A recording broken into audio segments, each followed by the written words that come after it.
Si tu regardes cette vidéo, c'est sûrement parce que tu veux réussir tes objectifs, mais que tu as du mal à rester organisé, motivé ou discipliné au quotidien.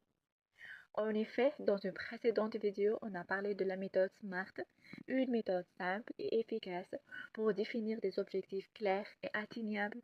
Si tu ne l'as pas encore vu, je te laisse le lien dans la description en premier commentaire épinglé. D'ailleurs, je te conseille vraiment de la regarder avant cette vidéo, ça t'aidera à mieux comprendre la suite. Maintenant que tes objectifs sont plus clairs, une question se pose naturellement. Comment passer de l'intention à l'action?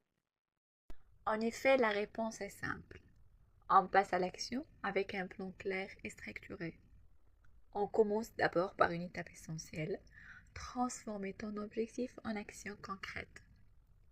Autrement dit, une fois l'objectif écrit et clairement défini, on le découpe en tâches simples, précises et réalisables. Ces tâches sont ensuite notées dans une application de to-do list. Par exemple, si ton objectif est de lancer un projet entrepreneurial, identifier une idée de business viable.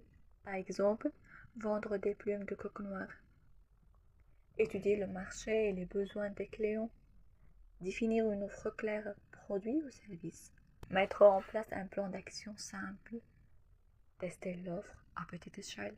Analyser les résultats et ajuster si nécessaire. Une fois que les tâches sont claires, l'étape suivante, c'est d'organiser son temps. Parce qu'avoir une liste de tâches ne suffit pas si on ne sait pas quoi les faire.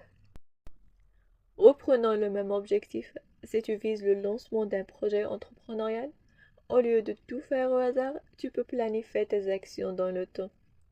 30 minutes par jour pour travailler sur ton idée ou ton projet.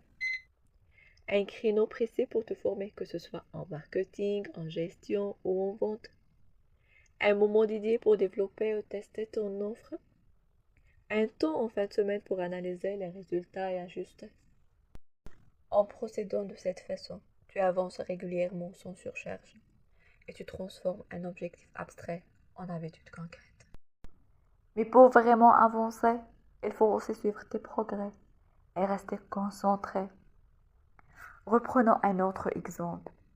Si ton objectif est d'apprendre le hacking éthique, le suivi te permet de savoir ce que tu as déjà fait, ce qu'il te reste à faire et ce qui fonctionne vraiment pour toi.